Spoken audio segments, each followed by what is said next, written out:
ನಮಸ್ಕಾರ ವೀಕ್ಷಕರೇ, ನಿಮಗೆ ಮತ್ತೊಮ್ಮೆ ಪುಷ್ಪಲತಾ ಕಿಚನ್ಗೆ ಸ್ವಾಗತ. ಇವತ್ತು ಮಾಡ್ತಾ ಇರೋದು ಈರುಳ್ಳಿ ಚಟ್ನಿಗೆ ನಾನು ಮೀಡಿಯಮ್ ಸೈಜು 3 ಈರುಳ್ಳಿ ತೊಗೊಂಡೇನಿ. ಅದನ್ನೇ ಈ ಥರ ದಪ್ಪದಾಗಿ ಹೆಚ್ಚಿಕೊಂಡೇನಿ. ಅದಕ್ಕೆ 5 ಹಸಿಮೆಣಸಿನ್ಕಾಯಿ, ಸ್ವಲ್ಪ ಹುಣಸೆಹಣ್ಣು, ಕರಿಬೇವು. ಇಲ್ಲಿ ಈರುಳ್ಳಿ ಮತ್ತು ಮಸಾಲೆ ಫ್ರೈ ಮಾಡ್ಕೊಳ್ಳಿಕ್ಕೆ ಎಣ್ಣೆ ಕಾಸ್ಲಿಕ್ಕೆ ಇಟ್ಕೊಂಡೇನಿ. 1-2 ಸ್ಪೂನ್ ಎಣ್ಣೆ ಮಾತ್ರ ತೊಗೊಂಡೇನಿ. ಅದಕ್ಕೆ ನಾನು ಇವಾಗ ಫಸ್ಟಿಗೆ ಧನಿಯಾ, ಇದು ಒಂದು ಸ್ವಲ್ಪ ಫ್ಲೇವರ್ಗೋಸ್ಕರ ಅಷ್ಟೇ 1 ಸ್ಪೂನ್ ತೊಗೊಂಡೇನಿ ಧನಿಯಾ. ಆಮೇಲೆ 1 ಸ್ಪೂನಷ್ಟು ಜೀರಿಗೆ,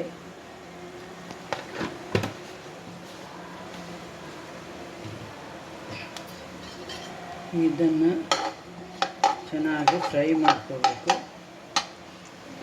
ಇವಾಗ ಇದರಲ್ಲೇ ಕರಿಬೇವು, ಹಸಿಮೆಣಸಿನ್ಕಾಯಿ ಹಾಕ್ತಾಯಿದ್ದೀನಿ. ಹಸಿಮೆಣಸಿನ್ಕಾಯಿ ಹಾಕ್ಕೋಬೇಕಾದ್ರೆ ಈ ಥರ ಸ್ವಲ್ಪ ತಟ್ಟೆ ಮುಚ್ಕೋಬೇಕು, ಇಲ್ಲಾಂದ್ರೆ ಹಸಿಮೆಣಸಿನ್ಕಾಯಿ ಸಿಡಿಯುತ್ತೆ. ಮೆಣಸಿನ್ಕಾಯಿ ಬದಲಿ ಬ್ಯಾಡಗಿ ಒಣಮೆಣಸಿನ್ಕಾಯಿನೂ ಹಾಕ್ಕೋಬೋದು ಖಾರಕ್ಕೆ. ಅದು ಖಾರ ಮತ್ತು ಕಲರ್ ಎರಡೂ ಚೆನ್ನಾಗಿದೆ.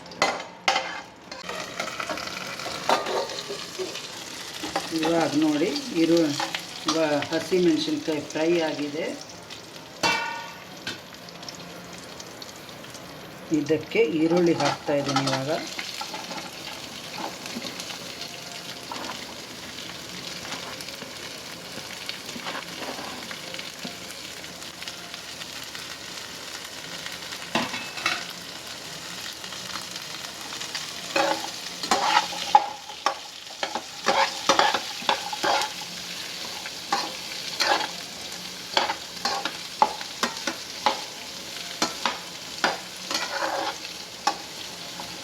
ಇದಕ್ಕೆ ರುಚಿಗೆ ತಕ್ಕಷ್ಟು ಉಪ್ಪು,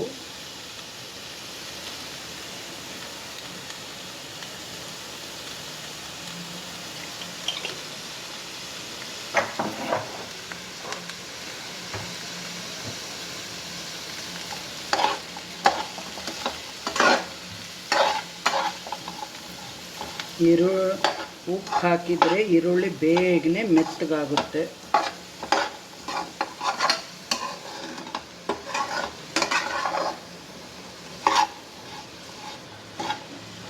ಇದನ್ನು ಒಂದು ಸ್ವಲ್ಪ ಈರುಳ್ಳಿ ಮೆತ್ತಗಾಗೋವರೆಗೂ ಫ್ರೈ ಮಾಡಬೇಕು. ಈ ಥರ ಬ್ರೌನ್ ಕಲರ್ ಆಗೋವರೆಗೂ ಈರುಳ್ಳಿ ಫ್ರೈ ಮಾಡಬೇಕು.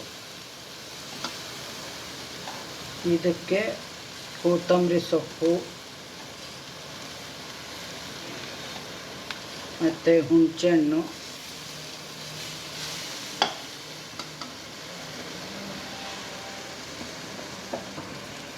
ಇವಾಗ ಗ್ಯಾಸ್ ಆಫ್ ಮಾಡ್ಕೊಂಡ್ಬಿಡ್ರಿ.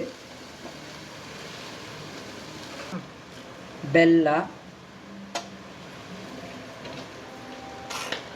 ಇದು ತಣ್ಣಗಾದ್ಮೇಲೆ ಮಿಕ್ಸಿ ಮಾಡ್ಕೋಬೇಕು. ಈರುಳ್ಳಿ ಇವಾಗ ತಣ್ಣಗಾಗಿದೆ. ಇದನ್ನು ಇವಾಗ ಮಿಕ್ಸಿ ಮಾಡ್ಕೊಂಡು ಬರ್ತೇನೆ. ಎಣ್ಣೆ ಕಾಯ್ದಿದೆ. ಇವಾಗ ಚಟ್ನಿಗೆ ಒಗ್ಗರಣೆ ಮಾಡ್ತಾಯಿದ್ದೀನಿ. ಅದಕ್ಕೆ 1-2 ಸ್ಪೂನಷ್ಟು ಎಣ್ಣೆ ತೊಗೊಂಡೇನಿ. ಸಾಸಿವೆ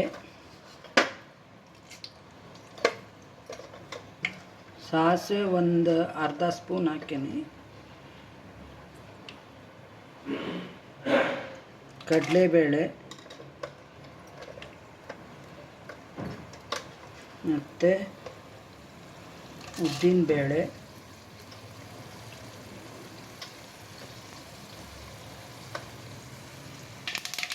ಇವಾಗ ಹಿಂಗೆ ಹಾಕ್ತಾಯಿದ್ದೀನಿ.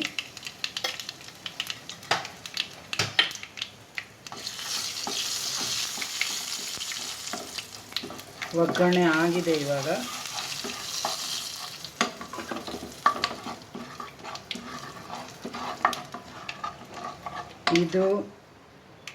ಈ ಚಟ್ನಿ ದೋಸೆ, ಚಪಾತಿ, ರೊಟ್ಟಿ, ಇಡ್ಲಿ ಮತ್ತು ಎಲ್ಲದಕ್ಕೂ ಕಾಂಬಿನೇಷನ್ ಚೆನ್ನಾಗಿದೆ.